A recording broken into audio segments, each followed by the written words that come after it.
اللهم صل على سيدنا ومولانا محمد وعلى سيدنا علي وسيدتنا فاطمة وسيدتنا زينب وسيدنا حسن وسيدنا حسين وعلى آله وصحبه وبارك وسلم وبارك سيدنا ومولانا محمد وعلى الحمد للہ رب العالمین والصلاة والسلام علی سید الانبیاء والمرسلین اللہم صلی علی سیدنا و مولانا محمد وعلی آلہ واصحابہ وبارک وسلم وصلی علیہ۔ دنیا کے تمام دیکھنے والوں، تمام چاہنے والوں، تمام پیار کرنے والوں کو اور جہاں جہاں تک اس وقت میری آواز کو سنا اور مجھے دیکھا جا رہا ہے، جنید اقبال کی جانب سے انتہائی محبت کے ساتھ السلام علیکم۔ ایک بار پھر ناظرین، پر نور صبح میں صبح نور کے ساتھ میں آپ کو خوش آمدید کہتا ہوں، اور آئیے چلتے ہیں حضرت ابو انیس محمد برکت علی علیہ رحمہ کی تالیف اسماء النبی الکریم صلی اللہ علیہ وآلہ وسلم سے رسول اللہ صلی اللہ علیہ وآلہ وسلم کا ایک ایک اسم مبارک پڑھنے اور سننے کی سعادت حاصل کرتے ہیں۔ سیدنا افضل الناس صلی اللہ علیہ وآلہ وسلم، ہمارے سردار تمام لوگوں سے افضل، درود و سلام بھیجے اللہ آپ صلی اللہ علیہ وآلہ وسلم پر، آپ صلی اللہ علیہ وآلہ وسلم کے آل پاک اور صحابہ کرام رضوان اللہ تعالیٰ علیہم اجمعین پر۔ ام المومنین حضرت عائشہ صدیقہ رضی اللہ تعالیٰ عنہا سے ہے کہ نبی کریم صلی اللہ علیہ وآلہ وسلم نے فرمایا کہ حضرت جبرائیل علیہ السلام نے عرض کیا کہ میں نے تمام زمین کے اطراف و اکناف اور گوشہ گوشہ کو چھان مارا، مگر نہ تو میں نے محمد مصطفیٰ صلی اللہ علیہ وآلہ وسلم سے بہتر کسی کو پایا اور نہ ہی میں نے بنو ہاشم کے گھر سے بڑھ کر کسی گھر کو بہتر دیکھا۔ ناظرین کرام، آج کا پروگرام بہت اہم ہے، آپ ٹیلی ویژن اسکرین کے اس طرف موجود ہیں اور مجھے یقین ہے کہ آپ موجود رہیں گے، کیونکہ آج دو ممتاز و مکرم ہستیوں کی بارگاہ میں ہم ہدیہ تہنیت پیش کرنے جا رہے ہیں، ان کا تذکرہ پاک کرنے جا رہے ہیں، جو صحابی رسول صلی اللہ علیہ وآلہ وسلم بھی ہیں اور عاشق رسول صلی اللہ علیہ وآلہ وسلم بھی ہیں۔ جو شخصیات ناظرین، اس میں پہلی شخصیت ہیں حضرت سہل بن سعد رضی اللہ تعالیٰ عنہ، جن پر پہلے سیگمنٹ میں بات کریں گے، اور انشاءاللہ دوسری ہستی حضرت اسد بن زرارہ رضی اللہ تعالیٰ عنہ، جن پر انشاءاللہ دوسرے سیگمنٹ میں بات ہوگی۔ ناظرین کرام، حضرت سہل بن سعد رضی اللہ تعالیٰ عنہ کی کنیت ابو العباس، ابو مالک، ابو یحییٰ تھی۔ یہ وہ ہستی ہیں جن کو حزن سے سہل میں مصطفیٰ کریم صلی اللہ علیہ وآلہ وسلم نے تبدیل کیا، یعنی جن کا نام مبارک بزبان مبارک مصطفیٰ کریم صلی اللہ علیہ وآلہ وسلم کے عطا ہوا۔ حضور نبی کریم صلی اللہ علیہ وآلہ وسلم کی مدینہ منورہ تشریف آوری کے وقت ان کی عمر ناظرین تقریباً 5 برس تھی۔ 2 برس کے بعد غزوہ بدر پیش آیا اور اس وقت ان کی عمر مبارک تقریباً 7 برس تھی۔ غزوہ احد کے وقت آپ کی عمر مبارک صرف 8 برس کی تھی، مگر آپ کی شجاعت و دلیری کا یہ عالم تھا کہ آپ دیگر لڑکوں کی طرح جب غزوہ احد کے موقع پر سرکار مدینہ صلی اللہ علیہ وآلہ وسلم صحابہ کے ساتھ گئے تو آپ مدینہ منورہ کی حفاظت پر مامور تھے، یعنی اس کو کارڈن آف آپ نے کیا ہوا تھا۔ نبی کریم صلی اللہ علیہ وآلہ وسلم کا جب چہرہ مبارک ناظرین زخمی ہوا اور جب دھویا گیا تو اس وقت آپ صلی اللہ علیہ وآلہ وسلم کے پاس آپ تشریف فرما تھے، یعنی اتنا عشق تھا سرکار علیہ السلام کا آپ کے دل میں۔ 5 ہجری میں غزوہ خندق ہوا، اس وقت آپ کی عمر مبارک صرف 10 برس تھی، مگر فدا کا ابی و امی یا رسول اللہ صلی اللہ علیہ وآلہ وسلم کا جذبہ آپ کے سینے میں اس طرح موزن تھا ناظرین کہ آپ خندق کھودتے تھے اور مٹی اٹھا کر اپنے کاندھوں پہ لے جا کر اس کو رکھا کرتے تھے۔ 91 ہجری میں تقریباً 96 برس کی عمر میں آپ نے پردہ فرمایا اور مدینہ منورہ میں آخری صحابی آپ ہی تھے جنہوں نے پردہ فرمایا، اور آپ کی وفات کے بعد مدینہ جو ہے بظاہر صحابہ کرام رضوان اللہ تعالیٰ علیہم اجمعین سے خالی ہو چکا تھا۔ طویل عمر کی وجہ سے ناظرین آپ نے نبی کریم صلی اللہ علیہ وآلہ وسلم کا کریم دور بھی دیکھا، لیکن ساتھ ساتھ آپ نے حجاج بن یوسف کا ظلم و جبر والا دور بھی دیکھا۔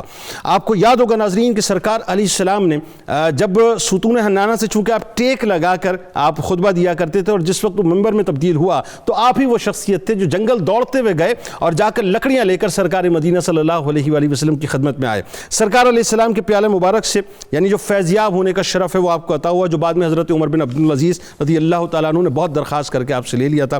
ناظرین کرام، بہت سی باتیں، لیکن میں ایک واقعہ بس آخر میں آپ کی نظر کر رہا ہوں کہ رسول کریم صلی اللہ علیہ وآلہ وسلم کی محبت اور حب اہل بیت کا جو جو معاملہ ہے وہ آپ کے دل میں کیسا تھا ذرا سوچئے کہ جب یزید پلید کو معلوم ہوا کہ اسیران کربلا اور امام علی مقام امام حسین علیہ السلام کا سر اقدس جو ہے دمشق پہنچنے والا ہے، تو اس نے پورے شہر کو آراستہ پیراستہ کیا تھا اور سب خوشیاں منا رہے تھے معاذ اللہ۔ اس وقت سرکار مدینہ صلی اللہ علیہ وآلہ وسلم کے غلام حضرت سہل بن سعد رضی اللہ تعالیٰ عنہ تجارت کے لیے ملک کے شام آئے ہوئے تھے۔ جب وہ دمشق شہر میں ناظرین داخل ہوئے تو انہوں نے دیکھا کہ سب لوگ خوشیاں منا رہے ہیں، گانے بجا رہے ہیں، ایک عجیب شور و غل مچا ہوا ہے۔ تو آپ نے لوگوں سے اس کی وجہ پوچھی۔ لوگوں نے معاذ اللہ بتایا کہ اس وقت معاملہ یہ ہے کہ اہل عراق نے حسین ابن علی علیہ السلام کا سر انور یزید کے پاس ہدیتاً بھیجا ہے معاذ اللہ۔ حضرت سہل بن سعد رضی اللہ تعالیٰ عنہ ناظرین چونکہ اہل بیت کے چاہنے والے تھے، غلام تھے، تو آپ نے ایک آہ بھر کے یہ پوچھا کہ امام علی مقام امام حسین علیہ السلام کا سر اقدس کون سے دروازے سے لائیں گے؟ آپ کو بتایا گیا کہ باب الساعہ سے لے کے آئیں گے۔ آپ تیزی سے اس طرف گئے، آپ نے دیکھا کہ ایک سر اقدس ہے۔ اللہ اکبر ناظرین، میں اب یہ جو جملے میں بیان کر رہا ہوں آپ یقین مانیے میری روح کانپ رہی ہے کہ آپ نے دیکھا کہ سرکار علیہ السلام کے مشابہ ایک سر اقدس ہے جو نیزے پر چڑھا کر رکھا گیا ہے، جسے دیکھ کر آپ بے اختیار دھاڑے مار مار کے رونے لگے۔ اہل بیت میں سے کسی نے آپ سے پوچھا کہ آپ کیوں رو رہے ہیں؟ تو حضرت سہل بن سعد رضی اللہ تعالیٰ عنہ نے پوچھا کہ آپ کا نام کیا؟ نہیں، جواباً آپ نے سوال کیا۔ وہاں سے جو آواز آئی ناظرین، وہ آواز یہ آئی کہ میں سکینہ بنت حسین سلام اللہ علیہ ہوں۔ حضرت سہل بن سعد رضی اللہ تعالیٰ عنہ نے عرض کیا کہ میں آپ کے نانا جان کا صحابی ہوں۔ جب پوچھا گیا کہ آپ کون ہیں، میرے لائق اگر کوئی حکم ہے تو فرمائیے۔ آپ نے فرمایا کہ حکم تو کچھ بھی نہیں ہے، بس یہ جو میرے والد گرامی کا سر اقدس ہے اسے تھوڑا دور کروا دیجئے، اس لیے کہ میرے والد گرامی کے سر اقدس کی طرف اس پورے لشکر کی توجہ ہے، جس کی وجہ سے بے پردگی ہوتی ہے۔ قربان جائیے اہل بیت پہ کہ یہاں بھی پردے کی فکر ہے، اور قربان جائیے اس غلام پر ناظرین کہ انہوں نے کہا کہ میں ابھی کرتا ہوں کچھ۔ تو آپ نے 400 درہم ان لالچیوں کو دیے، صرف اس واسطے کہ سر اقدس کو تھوڑا جو ہے اس طرف کر دیا جائے تاکہ اہل بیت کی پاک مطہر مستورات پہ ان کی نگاہیں نہ جائیں۔ یہ اہل بیت سے ناظرین ان کی محبت تھی کہ ان کے گھر بے اجازت جبرائیل آتے نہیں، قدر والے جانتے ہیں۔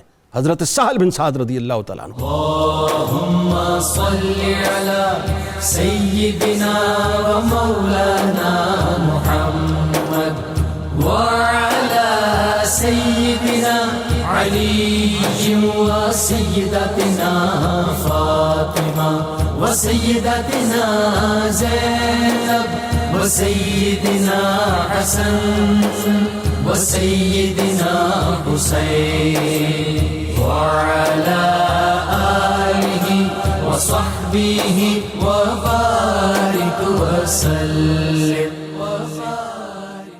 اللهم صل على سيدنا ومولانا محمد وعلى سيدنا علي وسيدتنا فاطمة وسيدتنا زينب وسيدنا حسن وسيدنا حسين وعلى آله وصحبه وبارك وسلم۔ آج ظاہر ہے موضوع ایسا ہے اور میں تھوڑا سا فرط جذبات میں یہ محسوس کر رہا تھا کہ کیسے ان ہستیوں کا تذکرہ پاک۔ حضرت سہل بن سعد رضی اللہ تعالیٰ عنہ کا تعارف۔ بسم اللہ الرحمن الرحیم، اللہم صلی علی محمد وعلی آل محمد وبارک وسلم۔ حضرت سہل بن سعد رضی اللہ تعالی عنہ نے ایک ایسے گھر میں آنکھ کھولی جو اسلام کی دولت سے مالا مال ہو چکا تھا۔ آپ کی 2 کنیتیں علماء نے بیان کی ہیں، ابو العباس بھی، ابو یحییٰ بھی۔ جی آپ کے والد کا نام سعد ہے، وہ مالک کے بیٹے ہیں، وہ خالد کے بیٹے ہیں، اس طرح یہ سلسلہ چلتا ہے خزرج تک، عمر بن خزرج تک۔ تو آپ کا تعلق قبیلہ بنو خزرج سے ہونے کی بنا پر ان محبان نبی اور محبان اہل بیت رضوان اللہ علیہ مجمعین صلی اللہ علیہ وسلم اس انداز سے آتا ہے کہ آپ نے چھوٹی عمر میں حب نبی صلی اللہ تعالی علیہ وسلم کے جو نقوش اپنے دماغ میں اپنے وجود پر نقش کیے، صحابہ رضی اللہ عنہم کو ان پر رشک بھی تھا۔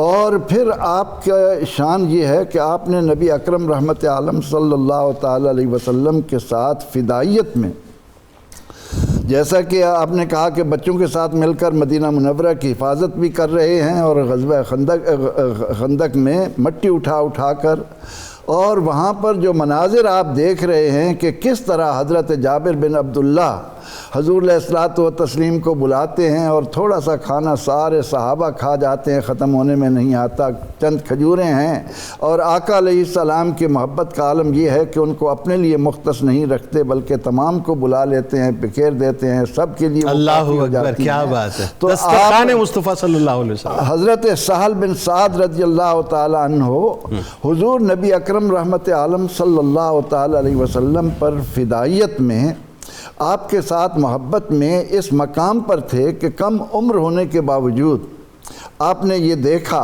کیونکہ 5 ہجری میں نبی اکرم رحمت عالم جب حضور علیہ السلام تشریف لائے تو اس وقت 5 عمر تھی، اور 10 سال آپ کو اور ملے، 15 سال کی عمر میں رسول اللہ صلی اللہ علیہ وسلم اس دنیا سے پردہ فرما گئے۔ تو آپ نے دیکھا کہ ایک مدینے کی عورت نے بڑی محنت کر کے نبی رحمت صلی اللہ تعالی علیہ وسلم کے لیے ایک منقش چادر تیار کی، اور وہ چادر لے کر جب وہ نبی اکرم رحمت عالم صلی اللہ تعالی علیہ وسلم کی خدمت میں لاتی ہیں، آقا علیہ السلام تحفہ رد نہیں فرماتے تھے، ایسا ہی ہے، بلکہ فرمایا تہادو تہابو، محبت کا اس کو ایک نشان بھی قرار دیا، تو آپ نے اسے قبول فرما کر اپنے اوپر ڈال لیا۔ سبحان اللہ۔ اب صحابہ رضی اللہ عنہم کی کیفیت یہ تھی کہ وہ کہتے ہیں کہ آقا علیہ السلام اس میں اتنے خوبصورت لگ رہے تھے کہ ہمارا جی نہیں چاہتا تھا کہ ہماری نظریں رخ مصطفیٰ صلی اللہ علیہ وسلم سے ہٹیں۔ سبحان اللہ، سبحان اللہ۔ نبی اکرم رحمت عالم صلی اللہ علیہ وسلم اس چادر مبارک کو اوڑھ کر مجلس برخاست ہونے پر جانے لگے تو ایک صحابی آ گئے، اور انہوں نے آ کر فوراً یہ عرض کی، یا رسول اللہ صلی اللہ علیہ وسلم یہ چادر مجھے عطا فرما۔ اللہ اکبر۔ اب نبی اکرم رحمت عالم صلی اللہ علیہ وسلم گھر تشریف لے گئے، وہاں سے اور چادر اوپر لی، وہ چادر لا کر اس کو دی۔ اب دیگر صحابہ کے علاوہ حضرت سہل بن سعد جو کم سن ہیں، آپ یہ مخاطب کرتے ہیں کہ یہ تمہیں کیا ضرورت پڑی؟ نبی اکرم رحمت عالم صلی اللہ علیہ وسلم کو وہ اتنی خوبصورت لگ رہی، اللہ، اور تم نے وہ چادر رسول اللہ صلی اللہ علیہ وسلم سے مانگ لی، جبکہ تمہیں معلوم ہے کہ آقا علیہ السلام کبھی انکار نہیں کرتے، اللہ جو سوال کرتا ہے اس کو پورا کرتے ہیں، دے دیتے ہیں۔ وہ کہنے لگے کہ میں تمہیں سہل کیا بتاؤں، میں نے یہ چادر اس لیے نہیں مانگی کہ دنیا میں اس کو پہن کر اپنا حسن دوبالا کروں گا، بلکہ میری تمنا یہ ہے کہ جب میں دنیا سے جانے لگوں تو میرا کفن یہ بنے، اس چادر میں اس میں زمین میں اتروں۔ تو سید حضرت سہل بن سعد رضی اللہ تعالیٰ عنہ کا ایک وصف یہ بھی ہے کہ آپ نے نبی اکرم رحمت عالم صلی اللہ علیہ وسلم کو، چونکہ یہ وہ عمر ہے کہ اس میں دیکھی ہوئی چیزیں کس طرح دماغ میں ثبت ہوتی ہیں، تو آپ نے جہاں ہمیں یہ مسائل دیے کہ نماز کے وقت حضور علیہ السلام دائیں ہاتھ کی ہتھیلی کو بائیں ہاتھ کی کونی پر یہ کلائی پر رکھتے تھے، اسی طرح آپ رضی اللہ تعالیٰ عنہ کی ایک روایت میں ضرور سننے والوں تک پہنچاؤں گا، بڑی خوبصورت اس میں بتائیے تعلیم ہے کہ ایک صحابی آتے ہیں اور آ کر عرض کرتے ہیں کہ یا رسول اللہ صلی اللہ علیہ وسلم دلنی علی عمل اذا عملتہ یحبنی اللہ و یحبنی الناس، یا رسول اللہ مجھے کوئی ایسا نسخہ تو عطا کیجیے کہ جس کو بجا لانے کے بعد اللہ بھی مجھ سے پیار کرے اور لوگ بھی مجھ سے پیار۔ اللہ اکبر، کیا خوبصورت، اللہ اکبر، کیا بات ہے۔ نبی اکرم رحمت عالم صلی اللہ تعالی علیہ وسلم نے انہیں جواب دیا، وَازْهَدْ فِي الدُّنْيَا يُحِبُّكَ اللَّهُ، اللہ للہ ما فی السماوات و ما فی الارض، یہ زمین کے خزانے اللہ کے تھے، اللہ کے ہیں، اللہ کے رہیں گے، اس لیے اس میں بے رغبتی رکھ، اللہ تجھ سے پیار کرے گا۔ وَازْهَدْ فِي مَا أَيْدِي النَّاسِ، جو کچھ لوگوں کے ہاتھوں میں ہے اس سے تو اپنے آپ کو بے نیاز کر لے، یحبک الناس، لوگ تم سے کیا بات، سبحان اللہ، سبحان اللہ۔ ڈاکٹر صاحب میں حیرت زدہ ہوں. اچھا حیرت زدہ ہونا بھی چاہیے اور حیرت زدہ نہیں بھی ہونا چاہیے، کیونکہ نگاہ مصطفیٰ کا کمال تو یہ نا صلی اللہ علیہ وآلہ وسلم کہ جہاں حیرتیں جا کر ختم ہوتی ہیں، نگاہ مصطفیٰ کا کمال وہاں سے شروع ہوتا ہے صلی اللہ علیہ وسلم. 5 برس کی عمر میں سرکار علیہ السلام کو دیکھا اور فدا ہو گئے. آج 5 برس کی عمر کے بچے کو کیا شعور ہوتا ہے؟ 7 برس کی عمر میں جو ہے آپ سوچیے کہ مدینے کی جو ہے وہ اپنا پہرے داری کر رہے ہیں، کارڈن آف کیا ہوا ہے مدینے کو، اور 8 برس کی عمر میں خندقیں کھود رہے ہیں. یعنی ایسے مارکے جو رہتی دنیا تک ڈسکس ہوتے رہیں گے، ان مارکوں میں ایک بچہ حضرت سہل بن سعد رضی اللہ تعالیٰ عنہ کی صورت میں. کیا حب رسول، کیا حب اہل بیت، بتائیے ذرا. بسم اللہ الرحمن الرحیم. چونکہ بڑی خوبصورت باتیں ہو رہی ہیں، اصل میں جنید صاحب جو دیکھنے والی بات ہوتی ہے، اللہ تعالیٰ نے ہر انسان کو ایک خاص فطرت دے کر بھیجا ہے. اس فطرت کے تناظر میں اس بندے کی خصوصیات اور صفات جھلکتی ہیں. ان کی فطرت سلیمہ کو چیک کریں کہ حضور نبی اکرم صلی اللہ علیہ وسلم ان کے والد سے ان کا نام پوچھتے ہیں اور اس کا نام بدل کر خود ایک نام مبارک تجویز کرتے ہیں. اللہ. تو نگاہ نبوی ہمیشہ اپنی بارگاہ میں آنے والے بندوں کی استعدادات کو چیک کر لیتی تھی اور اسی کے مطابق نوازشات چلتی رہتی تھی. سبحان اللہ. تو نام دیا. پھر اس کے بعد جو دوسرا مظاہرہ ان کی زندگی میں حضور نبی اکرم صلی اللہ علیہ وسلم کی شفقت کا ہوا. ان کے والد غزوہ بدر کے لیے تیار تھے لیکن اس غزوہ میں شامل نہ ہو سکے. غزوہ بدر سے آنے والا مال غنیمت حضرت سہل کے حصے میں بھی آیا. اللہ اکبر. یہ تو حضور نبی اکرم صلی اللہ علیہ وسلم کی وہ شفقت دیکھی، سبحان اللہ. نام رکھا، حصہ دیا. اور ہمیشہ حیرانگی یہ ہوگی کہ حضور نبی اکرم صلی اللہ علیہ وسلم جو سراپا حسن خلق تھے، حسن خلق کا ایک معنی یہ بھی لکھا گیا ہے کہ حسن خلق والی اثر والی شخصیت میں یہ ایک جادو اثر ہوتا ہے کہ بچے دیکھ کر اس کو اس طرح لپٹتے ہیں اور اس کے گرد طواف کرتے ہیں واہ واہ، جیسے مامتا کے گرد بچے طواف کرتے ہیں. کیا بات ہے. یہ حسن اخلاق کو جو حضور نبی اکرم صلی اللہ علیہ وسلم، سبحان اللہ سبحان اللہ. اور کتنا بڑا انقلاب ہے کہ بچوں میں یہ سوچ پیدا کر دی. لعلی خلق عظیم. اس لیے ہمیں بھی ترس ہے دینی طبقات میں. ہم سے تو عام طور پر بچے دیکھ کر ڈر جاتے ہیں، جن کے چہروں پر مروڑ رہتی ہے، یہ بڑے جلالی ہیں، ڈانٹ نہ دیں. لیکن حضور نبی اکرم صلی اللہ علیہ وسلم کی سیرت سے ہمیں سبق ملتا ہے. بچے آپ کو جب بھی دیکھتے تھے وہ ان کو اپنے ماں باپ بھی بھول جاتے اللہ اللہ اللہ. ایسی شفقت کا رنگ ان کو نظر آتا تھا. سبحان اللہ. پھر حضور نبی اکرم صلی اللہ علیہ وسلم کے چہرے کا حسن اور آپ کے وجود مبارک کی پھوٹنے والی برکتیں ہیں. سبحان اللہ. اور آپ حیران ہوں کہ صوفیاء کے نزدیک بندے کی سب سے زیادہ جو برکتیں ہیں چہرے سے تو ضرور نظر آتی ہیں لیکن سب سے زیادہ شعائیں آنکھوں سے نکلتی ہیں. اللہ اکبر. یہی وجہ تو تھی کہ جن صحابہ کے چہروں پر حضور نبی اکرم صلی اللہ علیہ وسلم کی یہ پیار بھری نگاہیں پڑتی رہی جی جی، ان سے بڑا نہ کوئی دیندار ہو سکتا اللہ اللہ اللہ، نہ ایماندار ہو سکتا اللہ اللہ. اچھا اب ایک بات بتائیے ڈاکٹر صاحب، اس میں کہ آپ نے ظاہر 96 برس کی آپ کی عمر مبارک، سرکار علیہ السلام کا دور مبارک آپ نے دیکھا، بالکل ٹھیک، چاروں خلفائے راشدین کا دور مبارک دیکھا، یعنی کریموں کا دور بھی دیکھا، پھر ظالم اور جابر کا دور، حجاج بن یوسف کا بھی دیکھا. لیکن پائے استقلال میں اور حب اہل بیت میں کوئی کمی نہیں آئی آپ کے ذریعے، یہ بتائیے. کوئی کمی نہیں ہے. حجاج بن یوسف کا جب زمانہ آیا تو اس نے پھر آپ کو پتہ ہے کہ جو ظلم اور جو جبر کی اس کی ایک رویہ تھا، تو اس نے آپ کو بلایا 74 ہجری میں اور آپ سے پوچھا کہ جب حضرت عثمان غنی رضی اللہ تعالیٰ عنہ کی شہادت کا موقع آ رہا تھا اور وہاں کے لوگوں نے بلوائیوں نے آپ کو گھیرا ہوا تھا، اس وقت آپ نے مدد کیوں نہیں کی؟ تو آپ نے کہا میں نے مدد کی تھی، ہم اس موقع پر موجود تھے، لیکن چونکہ اس کے اندر چونکہ بدنیتی تھی اس وجہ سے اس نے آپ کی گردن پر ایک خاص مہر لگوائی، نعوذ باللہ، تاکہ آپ کو بے وقار بھی کیا جائے، اور دوسرا یہ تھا کہ لوگوں کے اندر حدیث نبوی کو سننے کے باب میں جو آپ ایک مرجعیت بن چکے تھے اس سے لوگوں کی توجہ ہٹائی جائے. اور ظاہر آپ اس وقت جو کبار صحابہ تھے وہ پردہ فرما چکے تھے، پردہ فرما چکے. اب ساری نگاہیں آپ کی طرف تھیں، آپ کی طرف تھیں۔ پھر آپ نے دیکھا کہ پھر جب آپ کو قاضی سے بنیادی طور پر تو دین پر چلنے میں، عبادت کرنے میں، استقامت میں جو حضور نبی اکرم صلی اللہ علیہ وسلم نے ان کی خاص تربیت فرمائی تھی نا، یہ بنیادی طور پر اس کے اثرات ہیں۔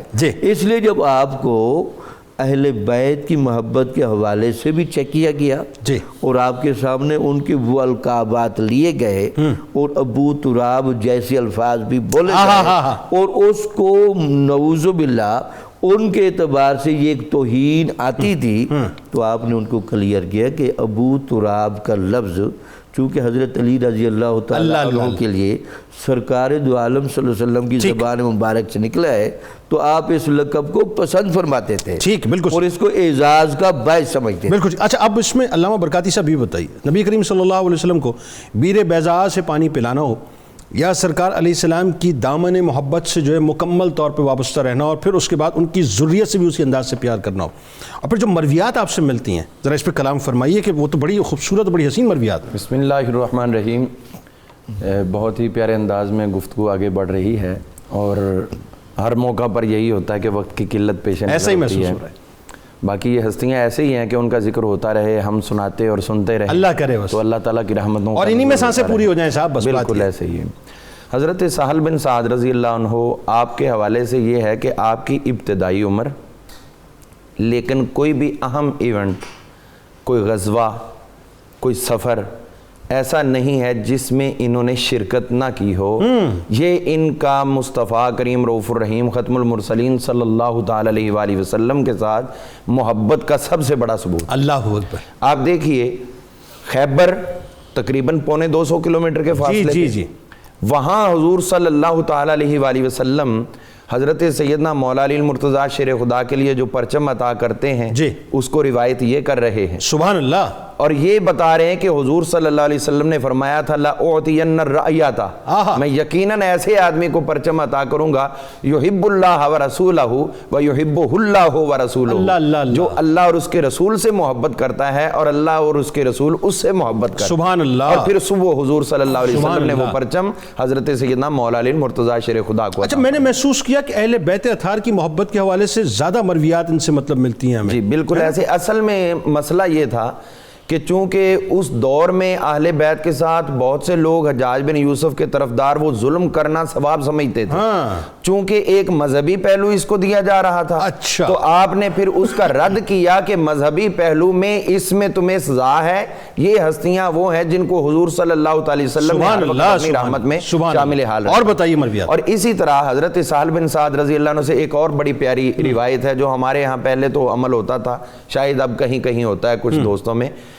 آپ فرماتے کہ ہم حضور صلی اللہ علیہ وسلم کے بعد بھی جمعہ ادا کرتے تھے، آپ کی ظاہری حیات طیبہ میں بھی، یہ بخاری شریف کے اندر ہے جناب۔ تو آپ فرماتے ہیں کہ پھر ہمیں جمعے کا انتظار ہوتا تھا، ایک تو یہ کہ جمعہ پڑھنا ہے، اور جمعے کے بعد یہ ہوتا تھا کہ ایک خاتون تھی بوڑھی عورت، وہ حضور کی صحابیہ تھیں، وہ جاتی تھیں باہر فصلوں میں، تو وہاں سے چکندر لے کر آتی، اور پھر جو ان کے پاس ہوتے وہ گھر میں لا کے ایک ہنڈیا میں ڈالتی، اس کا ایک دلیا بناتی، اور وہ پھر مسجد نبوی شریف میں جمعہ پڑھنے والے صحابہ اکرام ان میں سے کچھ کو دعوت دی جاتی، اور وہ آتے اور آ کر ان کے گھر میں وہ تناول کرتے۔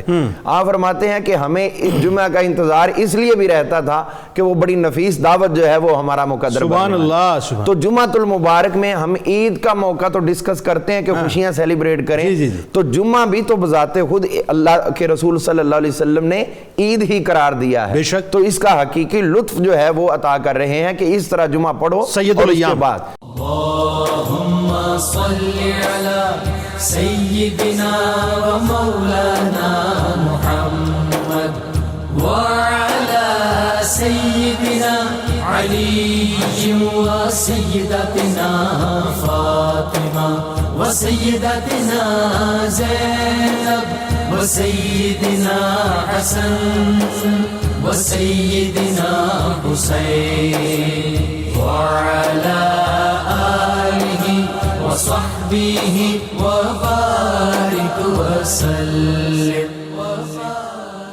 اللهم صل على سيدنا ومولانا محمد وعلى سيدنا علي وسيدتنا فاطمة وسيدتنا زينب وسيدنا حسن وسيدنا حسين وعلى آله وصحبه وبارك وسلم.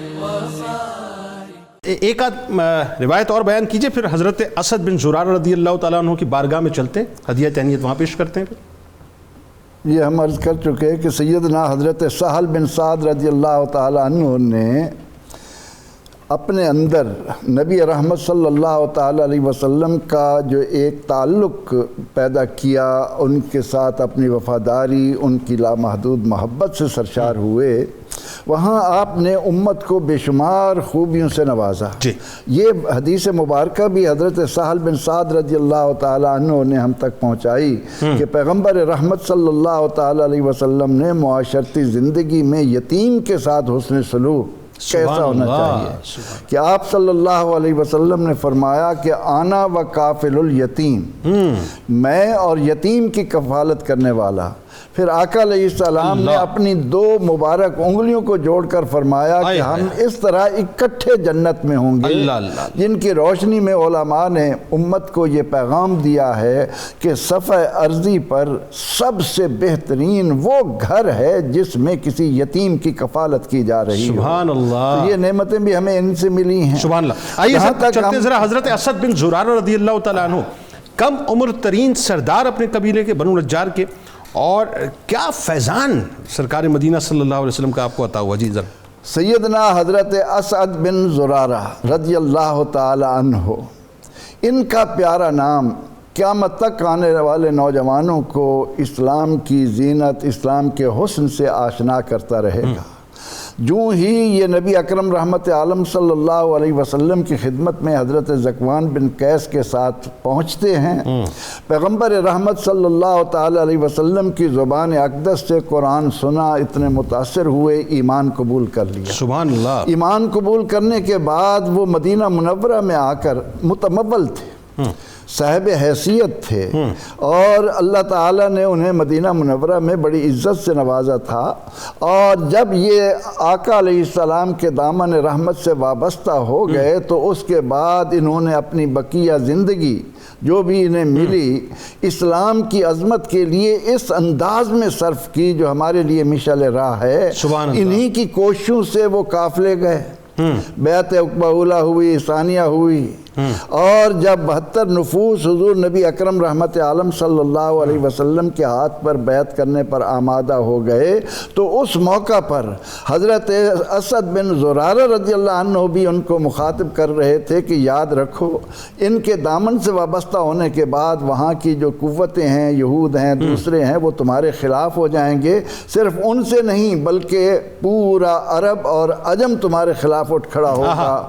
آج تم نے یہ عہد کرنا ہے کہ تم نبی رحمت صلی اللہ تعالی علیہ وسلم کے جانثار بن کر رہو گے. اچھا، اس میں ایک بات ذرا ہی بتائیے پروفیسر صاحب، بیعت عقبہ اولیٰ جس میں 6 افراد ہیں، اس میں تاریخ بتاتی ہے کہ پہلی شخصیت آپ ہی ہیں، یعنی ان 6 افراد میں شامل ہیں. وہاں اس سے پہلے آپ تو 2 ساتھیوں کے ساتھ حاضر ہوتے ہیں، اور پھر یہ جو حضرت ذکوان بن عبد القیس کے ساتھ جو ہاں ٹھیک یہ پھر 6 گئے ان کے ساتھ بھی شامل ہیں. پھر جو 72 کا قافلہ لے کر گئے ہیں ان کے ساتھ بھی وہ میں یعنی بیعت عقبہ ثلاثہ جو ہوئی ہے اس میں. ٹھیک ہے. دوسری بیعت میں نبی اکرم رحمت عالم صلی اللہ تعالی علیہ وسلم نے ایک اور مکے کا شہزادہ ان کے ساتھ رخصت کر دیا تھا، حضرت مصعب بن عمیر رضی اللہ سبحان اللہ سبحان اللہ، جو اس شان کے تھے کہ خوشبو میں مہکے رہتے. ایک لباس جب زیب تن کرتے اتارنے کے بعد اس کو کبھی زیب تن نہ کیا.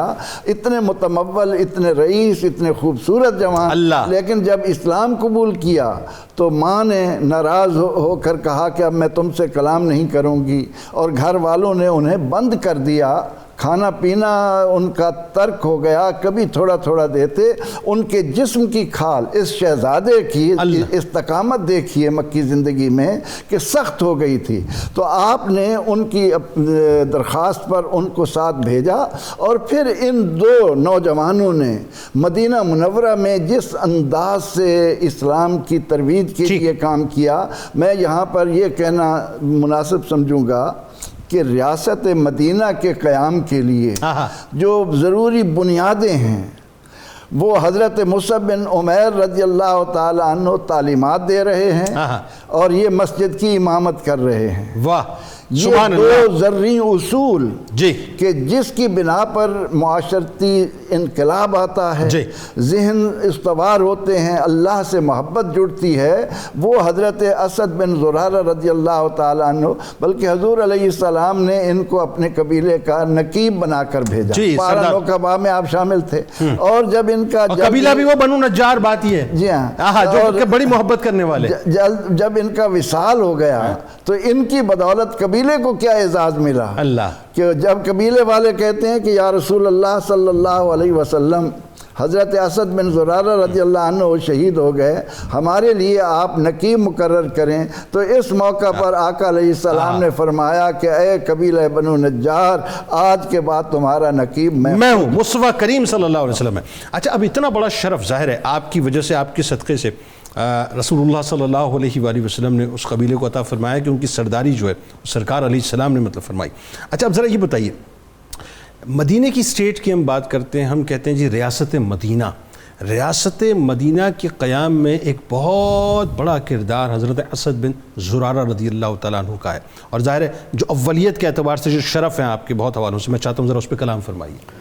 اس میں تو کوئی شک نہیں کہ حضرت اسد بن زرارہ رضی اللہ تعالیٰ عنہ ویسے دنیاوی اعتبار سے اور خاندانی اعتبار سے بڑی وجاہت والے تھے، اور حیرانگی یہ ہے کہ عام طور پر دنیاوی اور قبائلی طور پر مضبوط ہونے کی وجہ سے لوگ حق پسندی سے ہٹ جاتے ہیں، لیکن آپ کے اندر حق پسندی کا جذبہ بھی تھا، سبحان اللہ۔ تو اس وجہ سے حضور نبی اکرم صلی اللہ علیہ وسلم کے ساتھ پہلی ملاقات میں ہی مسلمان ہو گئے، اللہ۔ پھر آپ کی مدینہ لانے میں جتنی بھی پلاننگ ہوئی، منصوبہ بندی ہوئی، وہ ساری جگہوں پر آپ موجود ہیں، سبحان اللہ۔ اور جتنے بھی مین پوائنٹ ہیں، مثلا مین پوائنٹ میں یہ کہہ لیں کہ قبائل کو تبلیغ کرانے میں ایک مؤثر ترین بندے کو حضور نبی اکرم صلی اللہ علیہ وسلم سے سفارش کر کے لے کے آنا، اللہ، یہ بہت بڑا کام تھا۔ اللہم صلی علی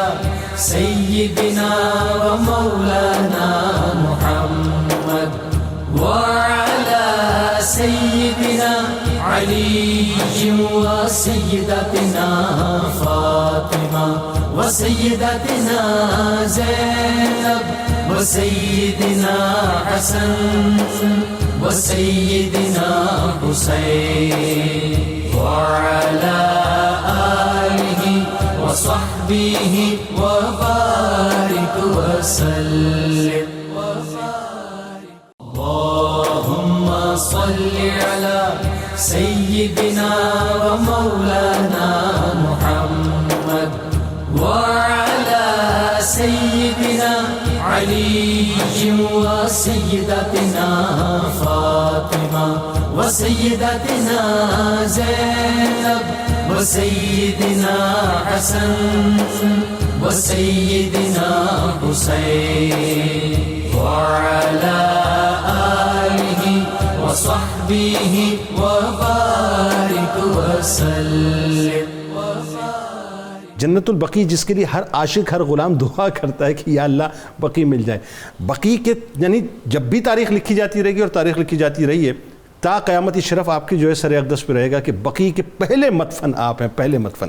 پھر حضرت مصعب بن عمیر رضی اللہ تعالیٰ عنہ جب آئے مدینہ شریف تو آپ نے جو ہے اپنی میزبانی ان کی فرمائی، ذرا اس بارے میں لوگوں کو بتائیے کہ ایک تو قبائل کو آپ نے کس طرح سے تبلیغ فرمائی، اور حضرت سعد کا جو قبیلہ تھا رضی اللہ تعالیٰ عنہ۔ جی، اس میں یقیناً حضرت اسد بن زرارہ رضی اللہ تعالیٰ عنہ کی خدمات اس دور کی ہیں کہ جب ابھی عام مدینہ منورہ میں کوئی خدمت پیش کرنے کو تیار جی نہیں جی تھا۔ جی جی سب سے بڑی بات یہ ہوتی ہے کہ جب باغ ہو، بہار ہو، تو اس وقت تو بہت ہی جان نثار ہوتے ہیں، لیکن جو ابتدا میں ہوتے ہیں اللہ اللہ اللہ اللہ، کیا اچھی بات آپ نے، پہلے ہوا بہت کرتے اچھی ہیں، بات۔ السابقون الاولون من المہاجرین والانصار، اللہ، تو انصار میں سے سابقون میں سے سب سے اول یہی درجہ رکھتے ہیں۔ اللہ، آپ کے قبول اسلام کے حوالے سے میں ایک روایت عرض کرنا چاہوں گا اور پھر وہ آپ کے سوال پہ آتا ہے۔